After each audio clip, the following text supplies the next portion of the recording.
Dear friends, Excellencies, heads of state and government, and first ladies, former heads of state and government, and former first ladies, and heads of delegations. Special guests. Today, our hearts are filled with grief and gratitude in equal measure. We remember our dead and are also grateful for what Rwanda has become. To the survivors among us,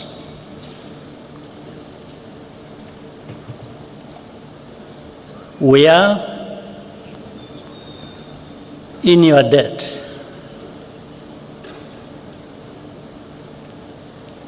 We asked you to do the impossible by carrying the burden of reconciliation on your shoulders, and you continue to do so, continue to do the impossible for our nation every single day, and we thank you.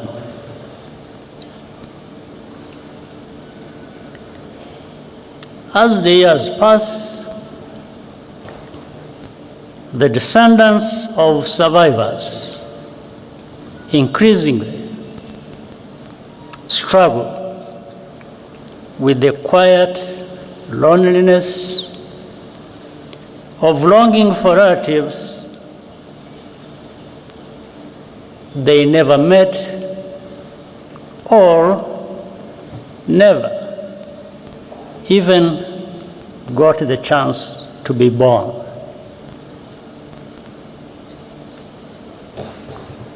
Today, we are thinking of you as well. Our tears flow inward, but we carry on as a family. Countless Rwandans also resisted the call to genocide. Some paid the ultimate price for that courage, and we honor their memory. Our journey has been long and tough.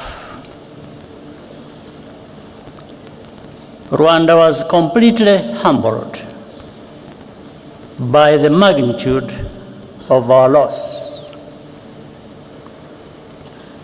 And the lessons we learned are engraved in blood.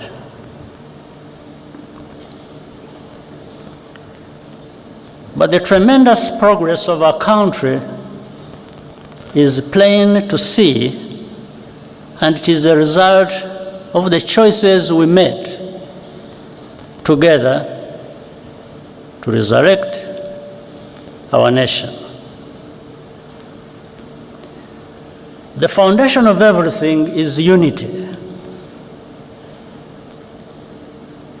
That was the first choice, to believe in the idea of a reunited Rwanda and live accordingly. The second choice was to reverse the arrow of accountability, which used to point outwards beyond our borders. Now, we are accountable to each other above all. Most importantly, we chose to think beyond the horizon of tragedy and become a people with a future. Today,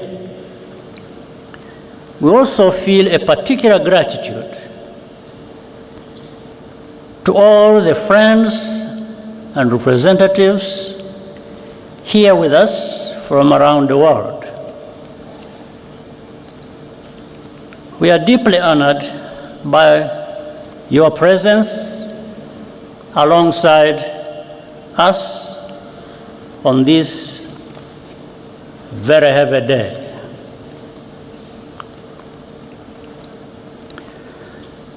The contributions you have made to Rwanda's rebirth are enormous and have helped us to stand where we are now.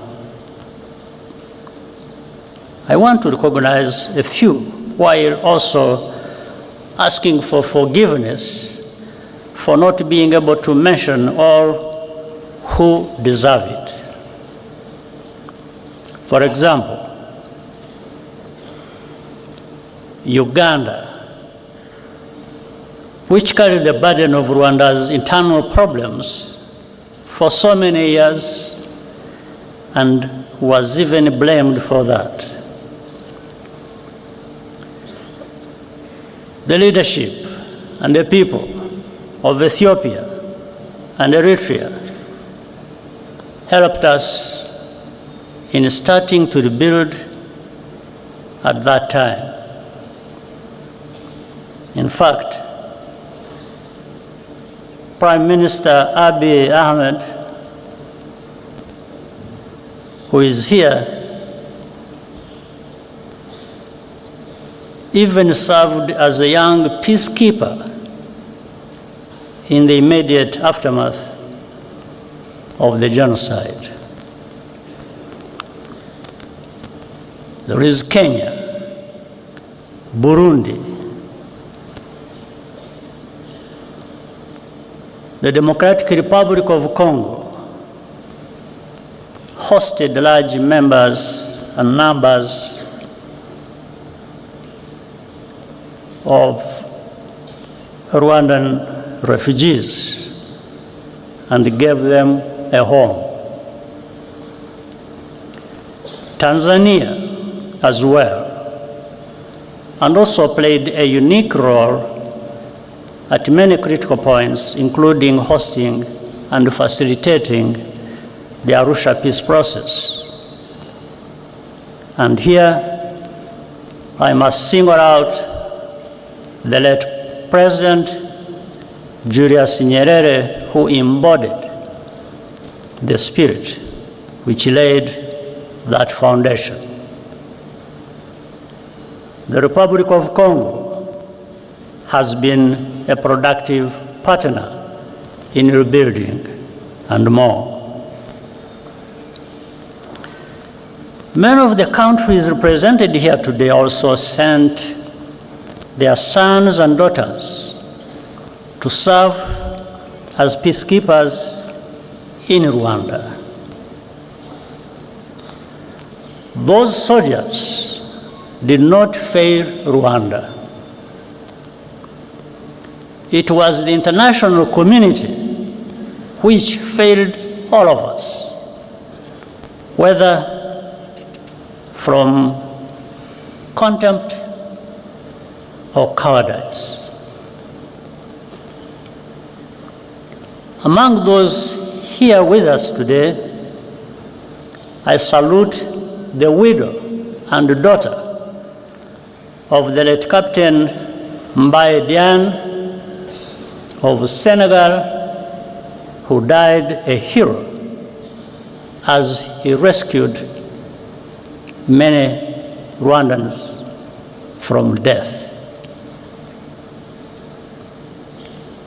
At the United Nations Security Council in 1994, moral clarity came from Nigeria,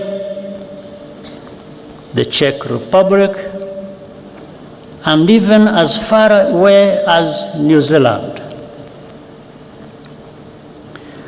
Their ambassadors had the courage to call the genocide by its rightful name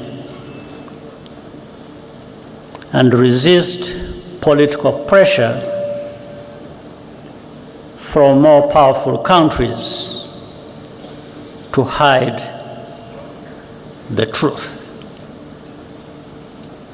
Ambassador Ibrahim Gambari of Nigeria and Czech Ambassador Karol Kovenda are here with us today, and we applaud you.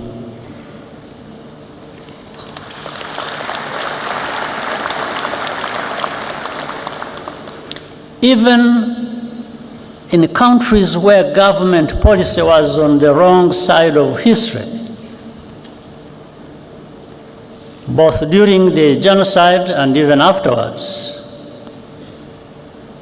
there were always individuals who stood out for their honesty and humanity. We shall always be grateful.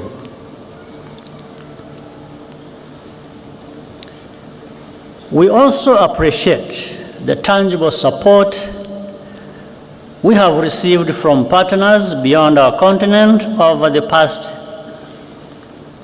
30 years. In Europe, the United States, Asia, and many international organizations and philanthropies.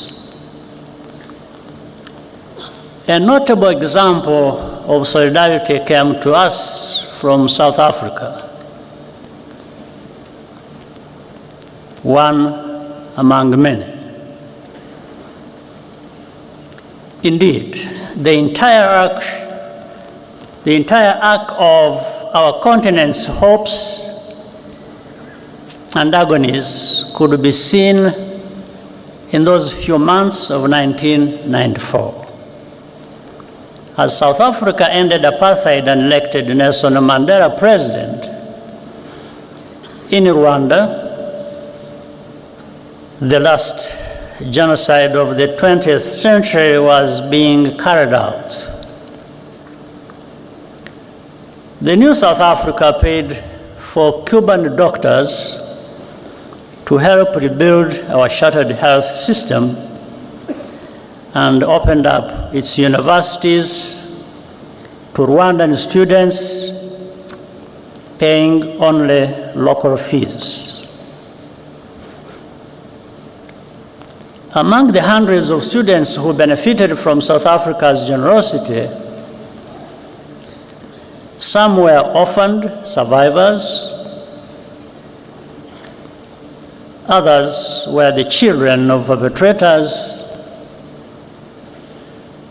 and many were neither. Most have gone on to become leaders in our country in different fields. Today, they live a completely new life. What lessons have really been learned about the nature of genocide and the value of life? I want to share a personal story, which I usually keep to myself.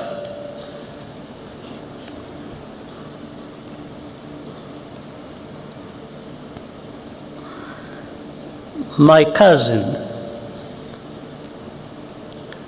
in fact, a sister, Florence,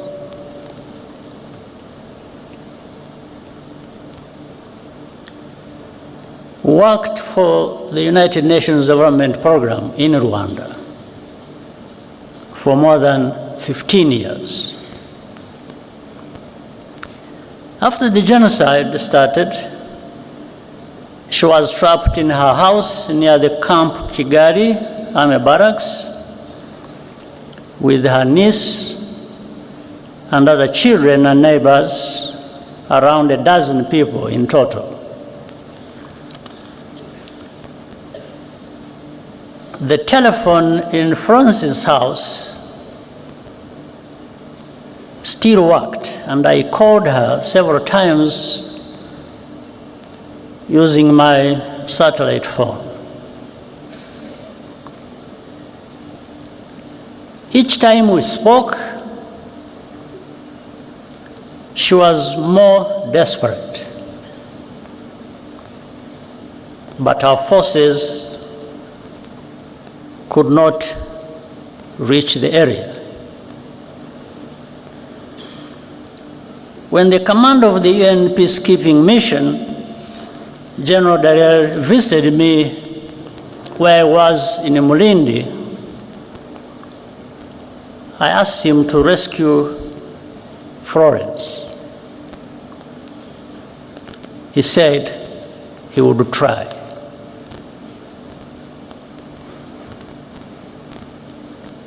The last time I talked to her,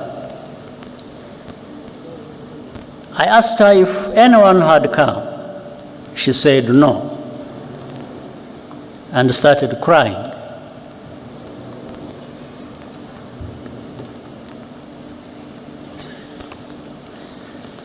Then she said, "Paul, you should stop trying to save us. We don't want to live anymore anyway."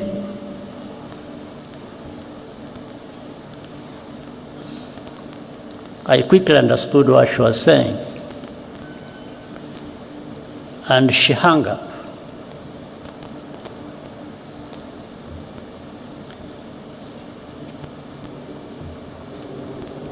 At that time, I had a very strong heart, but it weakened a bit because I understood what she was trying to tell me.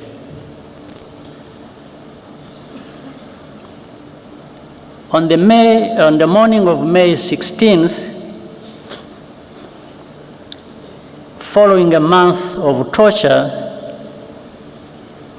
they were all killed, except for one niece who managed to escape, and thanks to a good neighbor. It later emerged that a Rwandan working at the UNDP betrayed his Tutsi colleagues to the killers. Witnesses remember him celebrating Florence's murder the night after the attack. He continued his career with the United Nations for many years, even after evidence implicating him emerged. He's still a free man, now living in France.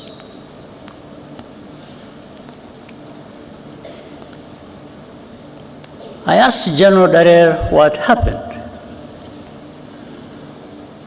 He said that his soldiers encountered a militia roadblock near the house, and so they turned back just like that. Meanwhile, he conveyed to me an order from the United States ambassador to protect diplomats and foreign civilians evacuating from or by road to Burundi from attack by the militias. These two things happened same time. I do not need to be instructed to do something that goes without saying. That's what I was going to do.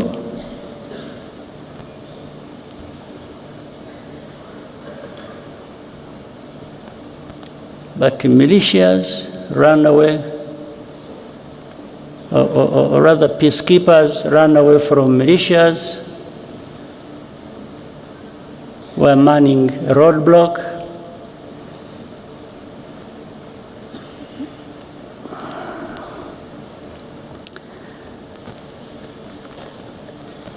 I do not blame General Dallaire. He's a good man who did the best that could be done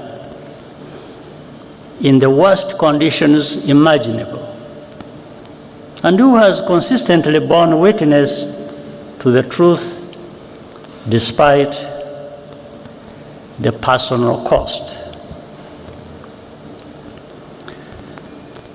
Nevertheless, in the contrast between the two cases, I took note of the value that is attached to different shades of life. In 1994, all Tutsi were supposed to be completely exterminated once and for all, because the killings that had forced me and hundreds of thousands of others into exile 3 decades before had not been sufficiently thorough. That is why even babies were systematically murdered so they would not grow up to become fighters.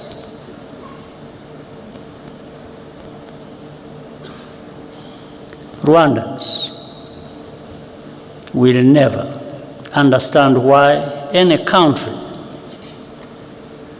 would remain intentionally vague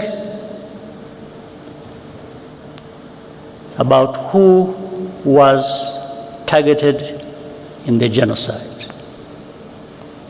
I don't understand it. Such ambiguity is in fact a form of denial which is a crime in and of itself, and Rwanda will always challenge it.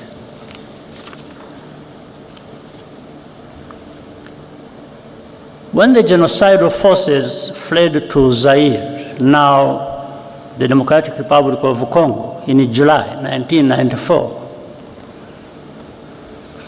with the support of the external backers, they vowed to reorganize and return to complete the genocide. They conducted hundreds of cross-border terrorist attacks inside Rwanda over the next 5 years, targeting not only survivors, but also other Rwandans who had refused to go into exile, claiming thousands more lives. The remnants of those forces are still in eastern Congo today, where they enjoy state support in full view of the United Nations peacekeepers,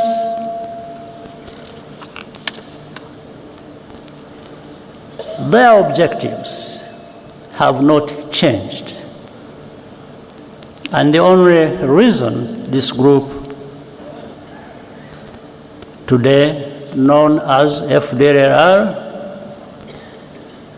has not been disbanded is because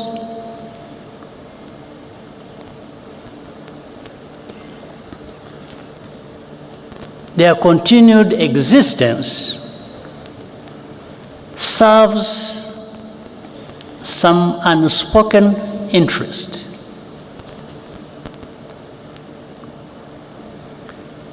As a result, hundreds of thousands of Congolese Tutsi refugees live here in our country, in Rwanda, and beyond, completely forgotten, and no program of action for their safe return. Have we really learned any lessons?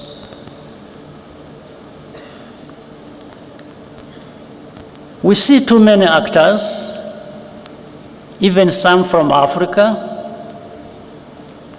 getting directly involved as tribal politics is given renewed prominence, and ethnic cleansing is prepared and practiced.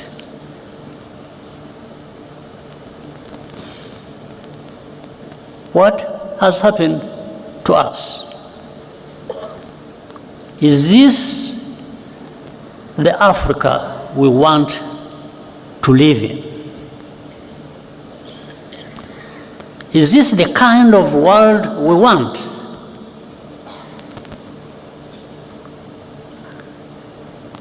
Rwanda's tragedy is a warning. The process of division and extremism, which leads to genocide, can happen anywhere if left unchecked. Throughout history, survivors of mass atrocities are always expected to be quiet, to censor themselves, or else be erased and even blamed for their own misfortune.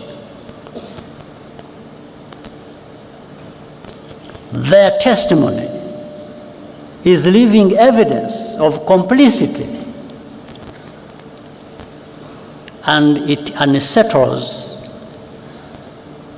the fictions which comfort the enablers and the bystanders. The more Rwanda takes full responsibility for its own safety and dignity, the more intensely the established truth about the genocide is questioned and revised. Over time, in the media controlled by the powerful in the world, in this world, victims are rebranded as villains. And even this very moment of commemoration is derived as a mere political tactic. It is not. It never has been. Our reaction to such a hypocrisy is pure disgust.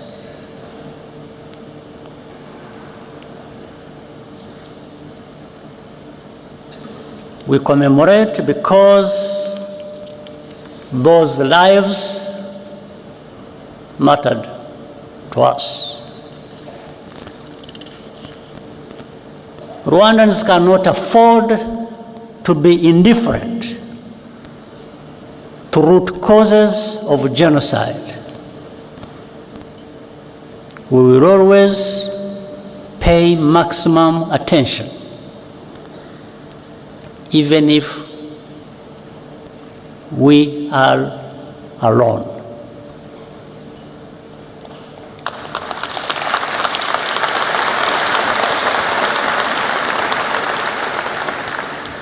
But what we are seeking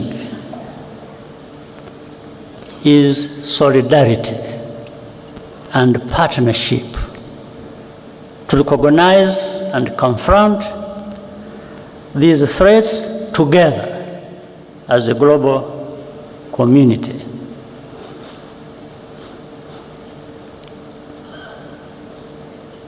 I'll tell you another story. One night, in the later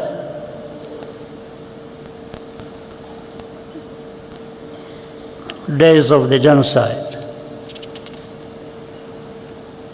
I received a surprise visit past midnight from General Dallaire.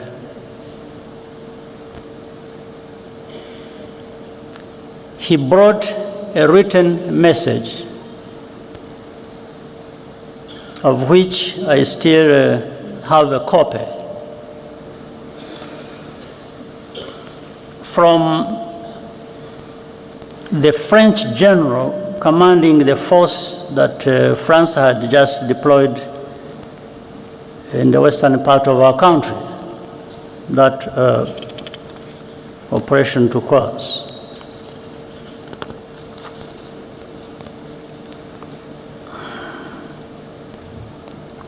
The message said that we would pay a heavy price, meaning those of us, the RPF, if our forces dared to try to capture the town of Butare, that is in southern part of our country.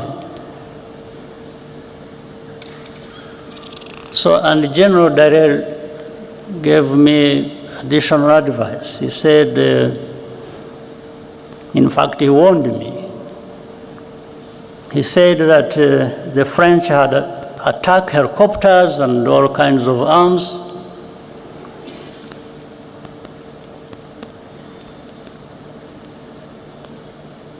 Every kind of heavy weapon you can imagine. And therefore, we are prepared to use them against us if we did not comply.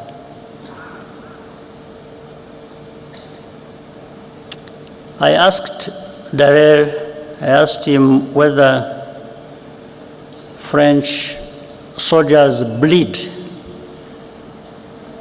the same way ours do. I asked him whether we have blood in our bodies.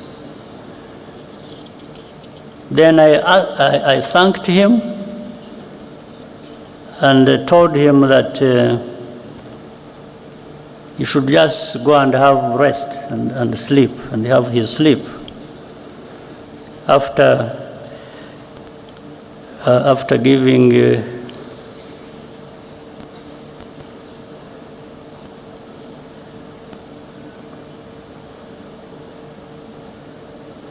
after informing the French that our response would follow. And it did.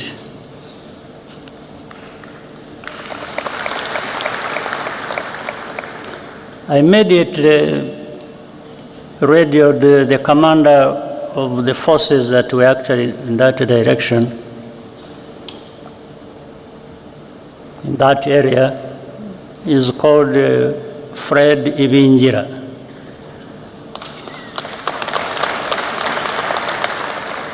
And told him to get ready to move and move to fight. we took Butare, which we were being warned not to enter. We took that town at dawn.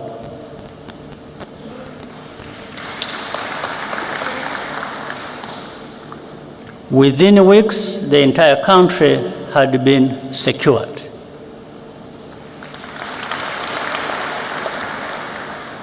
And we began rebuilding. We did not have the kind of arms that were being used to threaten us.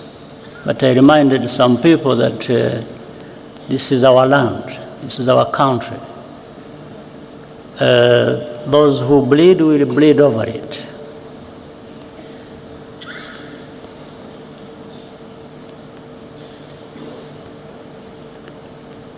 We had lost all fear.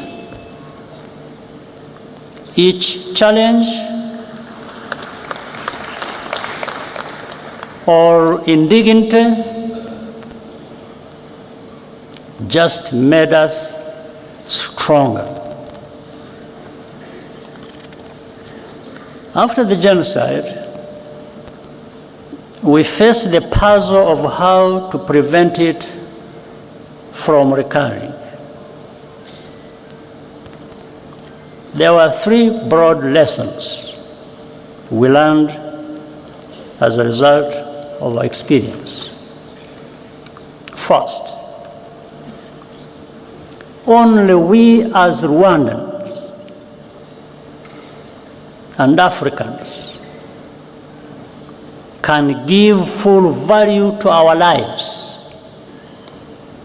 After all, we cannot ask others to value African lives more highly than we ourselves do. That is the root of our duty to preserve memory and tell our history as we lived it. Second, never wait for rescue or ask for permission to do what is right to protect people.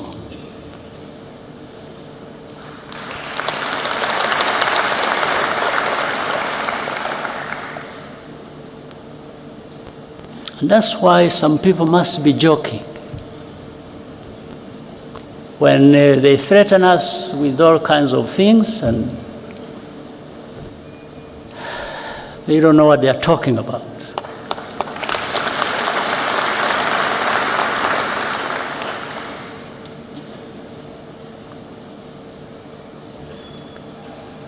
But in any case, that's why Rwanda participates proudly in peacekeeping operations today and also extends assistance to African brothers and sisters bilaterally when asked. Third,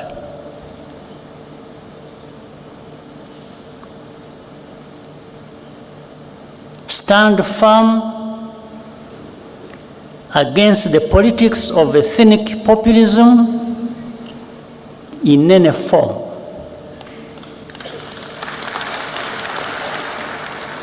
Genocide is populism in its purified form, because the causes are political. The remedies must be as well. For that reason, our politics is not organized on the basis of ethnicity or religion, and it never will be again.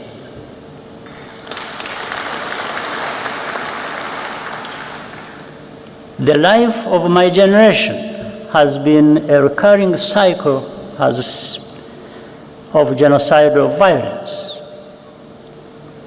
in 30-year intervals.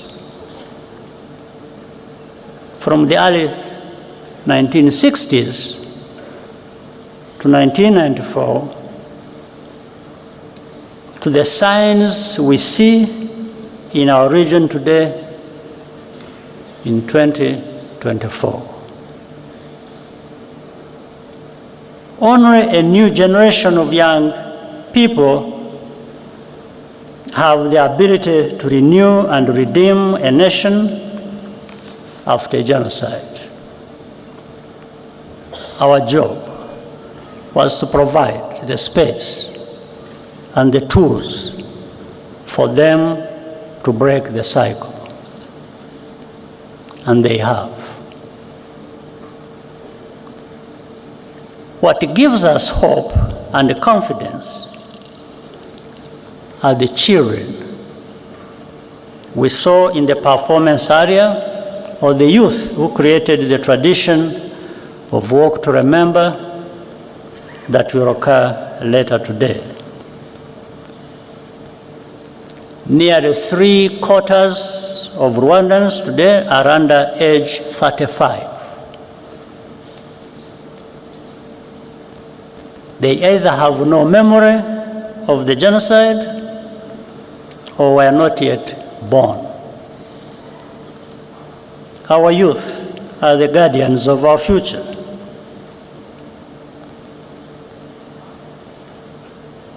And the foundation of our unity, with a mindset that is totally different from the generation before. Today, it is all Rwandans who have conquered fear. Nothing can be worse than what we have already experienced. This is a nation of 14 million people who are ready to confront any attempt to take us backwards.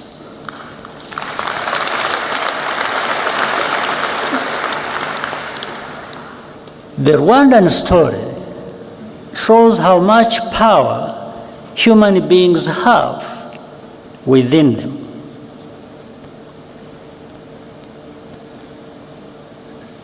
Whatever power you do have, you might as well use it to tell the truth and do what is right. During the genocide, people were sometimes given the option of paying for a less painful death. There is another story I learned about at the time, which always sticks in my mind, about a woman at a roadblock in her final moments. She left us a lesson that even every African should live by. Every African should live by this lesson. When asked by the killers how she wanted to die, she looked them in the eye and spit in their face.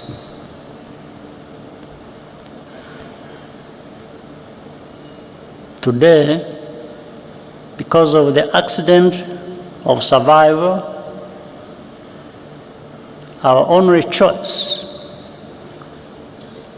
is what life we want to live.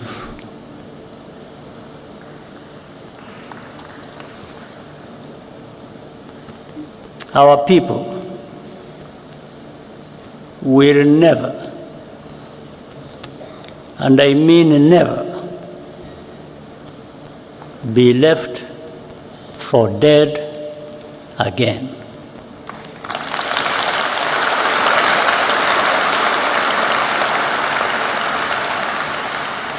I thank you.